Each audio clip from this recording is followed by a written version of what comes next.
निवर्तमान अब पार्षद हैं सपना डागर और उनके जेठ मुकेश डागर, उनका पूरा परिवार ने पूरी हमारी जैसे कहते हैं ना पार्टी तो माँ होती है, उन माँ को बेचने का काम किया। जब पार्षद बने उसके बाद इन्होंने बहुत मतलब धन अर्जित किया है। अब पता नहीं कैसी मतलब मशीनरी है वो कहाँ से कैसे आया। 15-20 करोड़ रुपए का एक स्कूल बनाया है इन्होंने। 15-20 करोड़ का जी मालिक हैं उसके? हाँ मालिक हैं जी। अपने नगेंद्र बढ़ाना जी को सीएम साहब ने टिकट भी दी थी और चलो कैसे ही मतलब कुछ ही वोटों से चुनाव हार गए। उसमें भी हमारे जो पार्टी के चंद गद्दार लोग थे जिन्होंने उनको खिलाफ काम किया और उन्हें हरवाने का काम किया। जैसे ही हमारे जो मुकेश डागर जो दलाली का काम करता है, ऐसे के रोक लगाने के लिए ही सीएम साहब ने बहुत अच्छी योजना लाई। नमस्कार फरीदाबाद, मैं सौरभ भारद्वाज। लगातार गहमा गहमी है फिलहाल इस शहर में और चर्चा है कि नगर निगम के चुनाव बस होने ही वाले हैं। इसी सिलसिले में आज हम पहुंचे वार्ड नंबर 1 में और वार्ड नंबर 1 में हमारे साथ हैं एडवोकेट वीरेंद्र डागर। वीरेंद्र डागर जी भाजपा के सक्रिय कार्यकर्ता हैं और उन्हीं के साथ बातचीत करेंगे, उन्हीं के साथ चर्चा करेंगे और जानने की कोशिश करेंगे कि पिछले 5-6 सालों में 7 सालों में ये जो वार्ड है वार्ड नंबर 1, इसमें क्या क्या विकास कार्य हुए और कैसा रहा यहाँ माहौल। जी सबसे पहले तो हमारे इस कार्यक्रम में आपका स्वागत है। हम आज से ये सीरीज़ शुरू कर रहे हैं। वार्ड नंबर 1 में हम पहुँचे हैं और वार्ड नंबर 1 में क्या क्या काम हुए और कैसे कैसे उनका जो फ़ायदा है वो आम जनता को मिला, उसके बारे में आपसे बात करेंगे। जी सौरभ जी नमस्कार। सबसे पहले तो मैं आपको और आपके दर्शकों को दिवाली की बहुत बहुत बधाई शुभकामनाएं देता हूं और अपने क्षेत्रवासियों को भी दिवाली और गोवर्धन भाई दूज की बहुत बहुत बधाई शुभकामनाएं देता हूं। दिवाली आप सभी के लिए मंगलमय हो। तो जैसे सौरभ जी आपने अभी पूछा कि क्षेत्र में जो विकास हो रहे हैं तो उससे जनता को कितना फ़ायदा हो रहा है, मैं आपको बताना चाहता हूं सौरभ जी आपके चैनल के माध्यम से। मैं पिछले मतलब 9-10 साल से बिल्कुल अपने वार्ड में सक्रिय हूं और हम पहले नगेंद्र बढ़ाना जी विधायक जी के साथ थे। तो उस समय भी बहुत हमारे यहाँ क्षेत्र में काम हुए थे, बड़े बड़े काम भी हुए थे। सड़कें, कम्युनिटी सेंटर, पानी की लाइनें, सब अच्छे काम हुए थे। सीमेंटेड सड़कें तो वो भी हमारे माध्यम से ही हुए थे।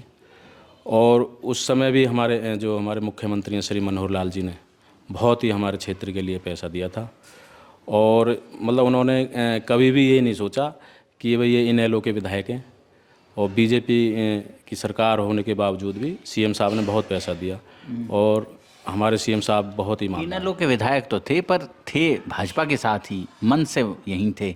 बाद में भाजपा ने टिकट भी दिया, चुनाव लड़वाया नगेंद्र बढ़ाना जी को। जी बिल्कुल मैं आपकी बात से सहमत हूँ।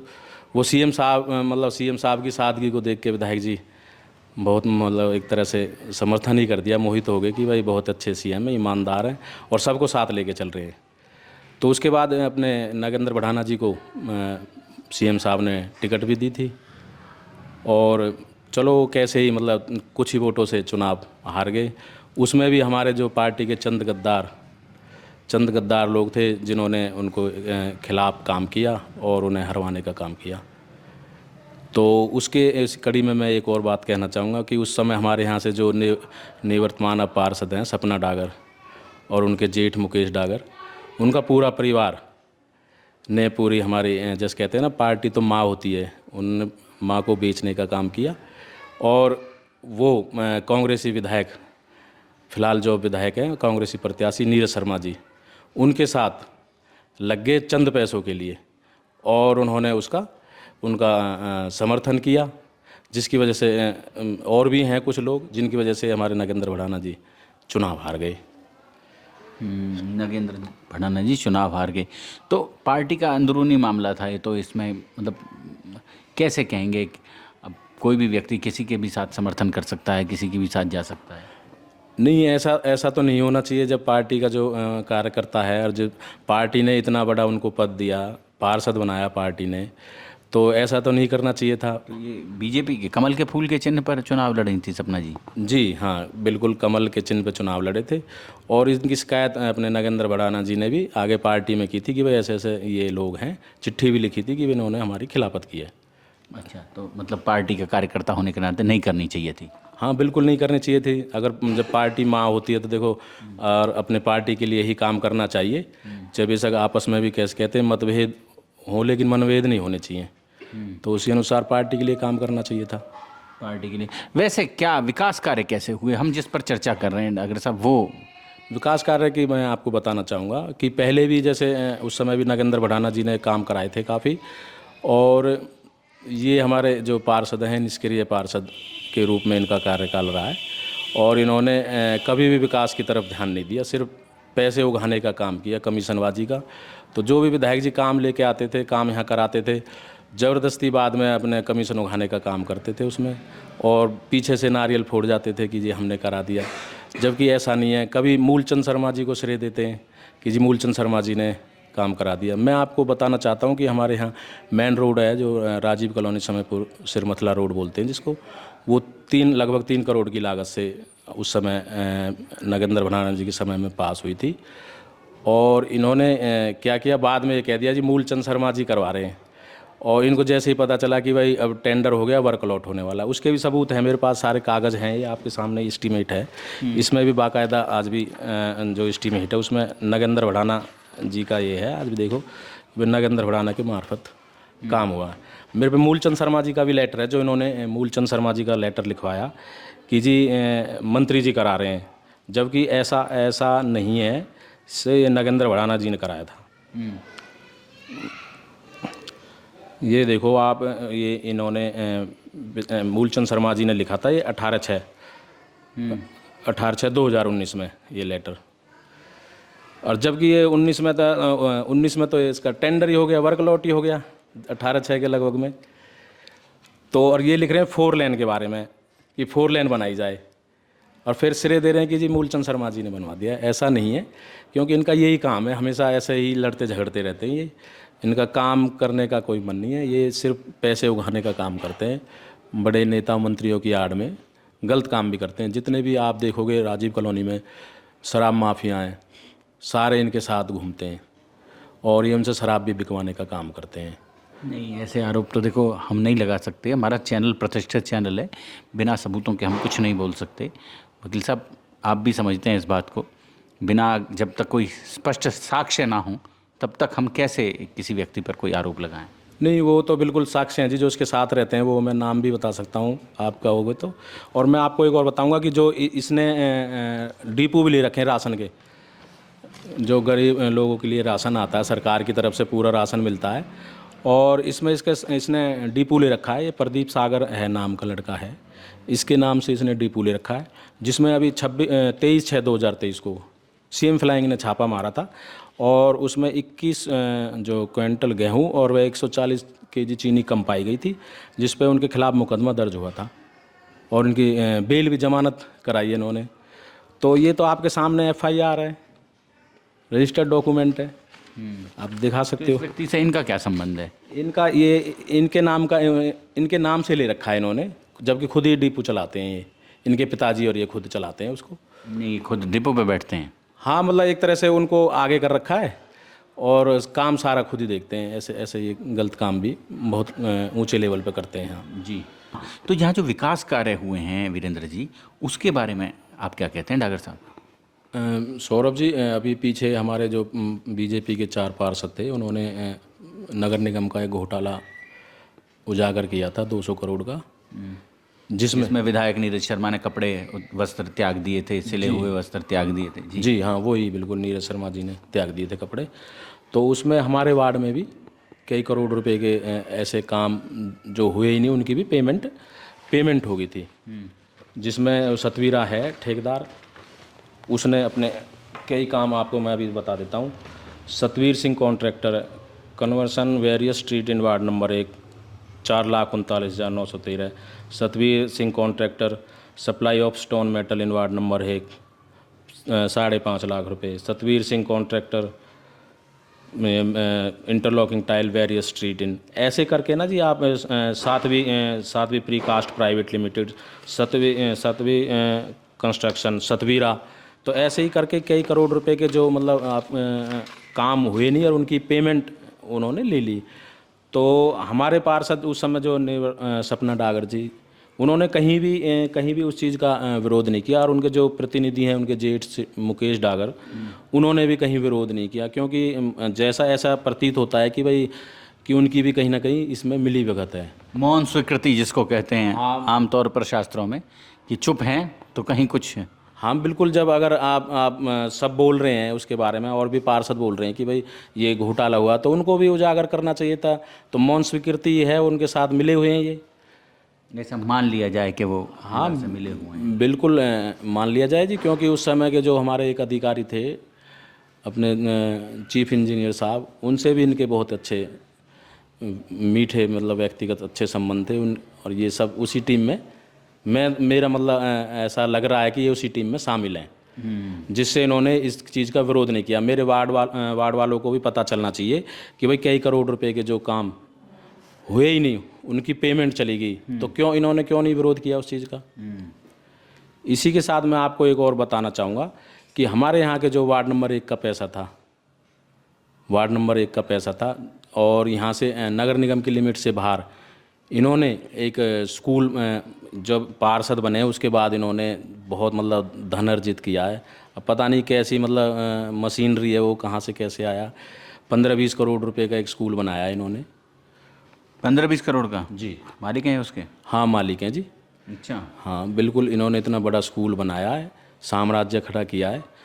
यहाँ से जो हमारे वार्ड का पैसा था, जो हमारे वार्ड में लगना था, इन्होंने अपने स्कूल की मतलब गली जो बनाने का भी काम किया। ये भी हमारे लोगों के साथ मतलब बहुत ही धोखा हुआ है। तो नहीं, वो स्कूल इस वार्ड का हिस्सा नहीं है? नहीं जी, वो नगर निगम की लिमिट से बाहर है, उस समयपुर गांव पड़ता है, उसकी लिमिट में पड़ता है। अच्छा। तो इन्होंने बहुत धन अर्जित किया इस दौरान। और ऐसे ही इसकी घरवाली हैं सरोज वाला जी, जिसके नाम भी इन्होंने अभी 2 एकड़ ज़मीन, पीछे 2 एकड़ ज़मीन भी खरीदने का काम किया। जबकि ये मैं आप के चैनल के माध्यम से बताना चाहता हूँ कि ये 1-1.5 जो एकड़ के मतलब मालिक थे इनके पिताजी, और इसके बाद तो इनके वारे के न्यारे हो गए जब ये से घोटाला हुआ है। नहीं, मेहनती व्यक्ति हैं, मेहनत करते होंगे, काम धंधा करते होंगे।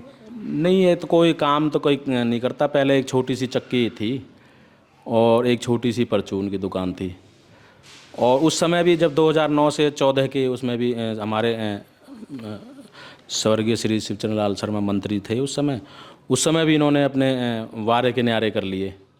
और उस दौरान भी इन्होंने अपने घर में 4-5 नौकरी तो सरकारी अपने घर में नौकरी लगवाई हैं। तो उनकी आड़ में भी इन्होंने अपने बहुत मतलब साम्राज्य खड़ा किया गलत काम करके। ऐसा कोई काम नहीं करते, ये खुद तो कोई काम करते हैं नहीं। और अभी पीछे इन्होंने सेक्टर 56 में भी 350 गज का एक प्लॉट लिया है, कम से कम 1.5-2 करोड़ रुपए की कीमत है उसकी। इसी तरीके से ऐसे राजीव कॉलोनी में सैकड़ों में प्लॉट हैं जो लोग बताते हैं कि भाई ये भी उनका है, सपना डागर, ये मुकेश डागर का प्लॉट है। तो और भी है, हम उनकी भी हम जानकारी ले रहे हैं कि भाई कहाँ कहाँ इनकी ज़मीन जायदाद है। और ये सब सिर्फ ये घोटाले के आड़ में इन्होंने साम्राज्य खड़ा किया। कहाँ से आया इतना पैसा? मैं तो अपने हमारे जो ईमानदार सीएम साहब हैं मनोहर लाल जी, मैं तो उनसे भी दरख्वास्त करूंगा या निवेदन करूंगा कि इसकी भी जांच कराई जाए, इसकी कहाँ से पैसा आ रहा है। और ऐसे तो लोग पहले मतलब राजनीति में आने से पहले या पार्षद बनने से पहले पैसा नहीं था इनके पास? नहीं, पहले इससे पहले इनके पास कुछ नहीं था। ये खुद और ये इसके पिताजी, ये अपनी चक्की थी छोटी सी, जैसे गली मोहल्ले में आटा पीसते, और ये उस पर चक्की पे आटा पीसता था। और एक छोटी सी परचूने की दुकान थी, 1-1.5 एकड़ ज़मीन थी सिर्फ, उसके अलावा इनके पास कुछ नहीं था। वो 2009 के बाद 2014 के कार्यकाल में इन्होंने बहुत अच्छा धन कमाया। तो मैं तो सीएम साहब से कहूँगा कि इसकी भी जांच होनी चाहिए। शमशान घाट वाला क्या मामला था? शमशान घाट का सौरभ जी मैं आपको बताना चाहूँगा कि शमशान भी बड़ा हल्ला हुआ यहाँ इस इलाके में। हाँ जी जी, शमशान घाट में ना बहुत लोगों ने, जैसे देखो दानी दाता होते हैं और अपने तरफ से अपने माता पिता की याद में या अपने कोई भी दान करता है। हाँ, एक ऐसा स्थान है जहाँ सब लोग दान देना चाहते हैं। आखिरी मतलब कहते हैं ना, आखिरी घर वो ही है, सबको जाना होता है वहाँ पे। तो उस तरीके से सब लोगों ने, किसी ने गेट बनवा दिया, किसी ने समरसीबल लगा दी, किसी ने लाइट लगा दी, पंखे लगा दिए, कमरे बना दिए, ऐसे किसी ने बाउंड्री करा दी।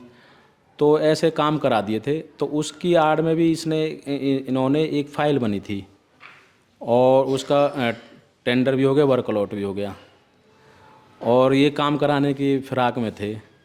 तो शुक्र है, मानो उस समय हमारे जो हमारे विधायक हैं नीरज शर्मा जी, उन्होंने मौके पर आकर अधिकारियों को लेकर आए कि भाई, और देखा उन्होंने कि भाई जब ये फाइल में सारे काम हो रखे हैं, मौके पे सारे काम हो रखे हैं और फाइल में उसका टेंडर लगा दिया।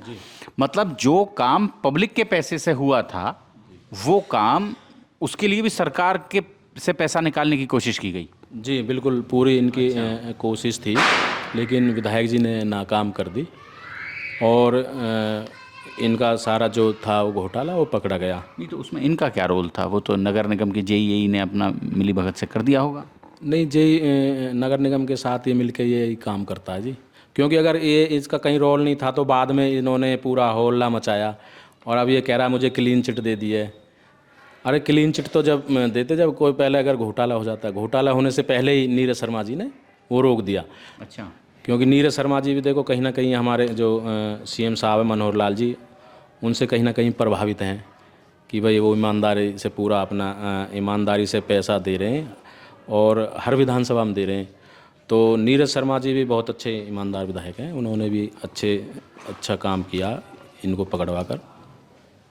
अब क्लीन चिट इसके लिए नहीं मिली कि भाई कि हमने घोटाला नहीं किया।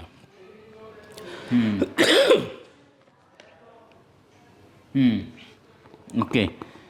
तो तमाम तरह के भ्रष्टाचार के आरोप हैं और उन आरोपों के साथ यहाँ जो विकास कार्य जितने होने चाहिए थे वैसे नहीं हुए, और जो हुए हैं उनमें क्वालिटी का जो काम जो हुआ है उसकी जो क्वालिटी है वो ठीक नहीं है, यही कहना चाह रहे हैं आप? तो मैं आपके चैनल के माध्यम से अपने मंत्री जी से भी निवेदन करता हूँ कि ये आपकी आड़ में भी भ्रष्टाचार का खेल कर रहा है और काफ़ी पैसे कमा रहा है। कुछ चुनिंदा इसने ठेकेदार ले रखे हैं और उनके साथ मिली भगत करके और उनके साथ पार्टनरशिप में काम कर रहा है। अभी मैं आपको बताता हूँ कि एक पीछे अभी 5 लाख रुपए की लागत से सेक्टर 55 में एक बाथरूम बन रहा है। कहाँ पे, कौन सी जगह पे? कम्युनिटी सेंटर में। अच्छा। आपको ये देखो, वीडियो देखो, अभी ये छज्जा डला हुआ है और छज्जा तुरंत एक दिन बाद ही छज्जा टूट गया, ना तो इसमें सरिया ना सही माल। ऐसा ना हो कि जब ये छज्जा ही अभी गिर गया, कभी छत भी गिर जाए और कोई बड़ा हादसा हो जाए। तो मैं तो यही कहूँगा, मंत्री जी देख लो, आपकी आड़ में ये गलत काम कर रहा है और कमीशनबाजी का काम कर रहा है सिर्फ। इसका कोई लेना देना नहीं है इसको क्वालिटी से। ये सिर्फ भ्रष्टाचार का एक तरह से, मतलब यहाँ का वार्ड नंबर में एक बड़ा अड्डा बन गया है। सौरभ जी, मैं आपके चैनल के माध्यम से और 2-3 और ज्वलंत मुद्दे हैं उनको और बताना चाहता हूँ कि अभी ना पीछे इन्होंने सपना डागर जो पार्षद हैं, उनके परिवार वालों ने, उनका जो जेठ है मुकेश डागर ने बीपीएल सर्वे के नाम पे काफ़ी पैसे उगाही का काम किया है। काफ़ी फार्म भरे गए थे जो बाद में सर्वे सरकार ने रिजेक्ट कर दिए। रिजेक्ट इसलिए कर दिए क्योंकि सीएम हमारे जो मनोहर लाल जी हैं वो परिवार पहचान पत्र एक योजना लेकर आए। उसके माध्यम से उन्होंने, जिनकी भी 1,80,000 रुपये इनकम है, उससे कम जो इनकम है, उनके सबके बीपीएल कार्ड बनाए सरकार ने। और ऐसे ही जो दलाली का काम करते हैं, जैसे हमारे जो मुकेश डागर जो दलाली का काम करता है, ऐसे के रोक लगाने के लिए ही सीएम साहब ने बहुत अच्छी योजना लाई। इसके साथ में आपको और जो इन्होंने किसी के भी बाद में पैसे वापस नहीं करे, किसी से 500 रुपये लिए, किसी से 200 रुपये, जबकि पैसे वापस करने चाहिए थे। मैं सीएम साहब से ये भी कहूँगा कि इसकी भी जांच होनी चाहिए। इसके साथ ही एक इनका भाई है जो सपना डागर का जो पति है अजीत डागर, वो लेबर डिपार्टमेंट में काम करता है। इन्होंने भी यहाँ ऐसे 3-4 हज़ार कॉपी श्रम जो रोज़गार जो कॉपी होती है वो बना रखी है। और उसमें एक सगुन विवाह सगुन योजना स्कीम थी, एक योजना, उसमें 1 लाख रुपए सरकार देती थी शादी के लिए। तो उसमें भी क्या करते थे, ये फाइलों को वहाँ पे रोक लेते थे और अप्रूव नहीं करते थे अपने एरिया का देख के कि भाई हाँ वार्ड नंबर 1 के हैं। तो ऐसे इन्होंने चंद लोग छोड़ रखे हैं जो 25-25, 30-30 हज़ार रुपये लेते थे और जब ये फाइल उनको पास करते थे, या इसके अलावा इनके पिताजी की जो दुकान थी उससे परचूने का सामान भी लेते थे शादी के लिए। ऐसे बहुत मतलब इन्होंने लाखों रुपए इसमें उगाए हैं। इसकी भी मैं सीएम साहब से कहूँगा कि इसकी भी जांच होनी चाहिए और बिल्कुल सच्चाई सामने आनी चाहिए, क्योंकि ऐसे लोगों से सरकार बदनामी हो रही सरकार की। एक और मैं आपको बताऊंगा, अभी एक महिलाओं का एक ग्रुप समूह जो समूह होता है, स्वयं सहायता समूह जो होता है, सेल्फ हेल्प ग्रुप्स जो कहते हैं। जी हाँ, वही। तो उसमें भी हमारे वार्ड एक में कम से कम ना कुछ तो 5-10 करोड़ रुपए की उगाही हुई है एक तरह से, और उनके साथ धोखा हुआ, छल कपट हुआ है। क्योंकि उन्होंने जो एजेंट थे उन्होंने क्या किया, उनसे अंगूठे लगवा के और लोन पास करा लिया और वो सीधे अपने खाते में ट्रांसफ़र करा लिए और वो यहाँ से भाग गए। लेकिन किसी एक भाई हैं अपने वार्ड से ही, साथी हैं, उन्होंने कैसे उनको पकड़वा दिया और पकड़वाने के बाद हमारे यहीं जो हमारे वार्ड का ये एक अधिकारी है पुलिस का, उनको पकड़वा के सौंप दिया था। और इसी इसके जो सपना डागर का जेठ है मुकेश डागर, इन्होंने उसको छुड़वाने का काम किया, क्योंकि इनकी ऐसे लोगों से सांठ-गांठ होती है, मिली भगत है। और ये भी उसमें भी इन्होंने भी, मुझे लग रहा है जब ये छुड़वा रहे हैं उसको और गरीब लोगों के पैसे को मरवा रहे हैं, तो कहीं ना कहीं ये भी उसमें शामिल हैं। मैं तो सीएम साहब से कहूँगा कि इसकी भी जांच होनी चाहिए और ऐसे लोगों के खिलाफ़ सख्त से सख्त कार्रवाई होनी चाहिए, क्योंकि ये सरकार को बदनाम कर रहे हैं। इनका ये तो मौका परस्त हैं, जब मर्जी मन करा तो अब कांग्रेस ना तो बीजेपी, कभी कहीं ऐसे इनका मतलब काम है कि भाई अपने फ़ायदा उठाओ और भाग जाओ। और मैं तो अपने खासकर अपने फरीदाबाद के अपने मुख्यमंत्री हैं श्री कृष्णपाल गुर्जर जी से नम्र निवेदन करता हूं अपने वार्ड की तरफ से, मंत्री जी ये आपकी आड़ में बहुत गलत काम कर रहा है और पैसे उगाने का काम कर रहा है, पूरा भ्रष्टाचार फैला रखा है इसने। और आपके चुनाव में भी इसने 5 लाख रुपए कांग्रेस के प्रत्याशी थे जो यहाँ से 2019 में अवतार सिंह भड़ाना जी, उनसे भी 5 लाख रुपए लिए थे और उनके बूथ इसने संभाले थे। किसी से, आप मंत्री जी को सब पता है और किसी से भी पता कर सकते हो, ये सच्चाई है। तो ऐसे लोगों से किनारा कर लेने में ही फ़ायदा है, क्योंकि इनसे बदनामी होती है। वार्ड नंबर 1 तो फरीदाबाद, ये सुना आपने वार्ड नंबर 1 की कहानी, और हमारे साथ मौजूद थे एडवोकेट वीरेंद्र डागर जी हैं, भाजपा के कार्यकर्ता हैं। उन्हीं के माध्यम से, उन्हीं की ज़ुबानी जोड़ेंगे आपको शहर की ऐसी और महत्वपूर्ण खबरों के साथ। बहुत बहुत धन्यवाद।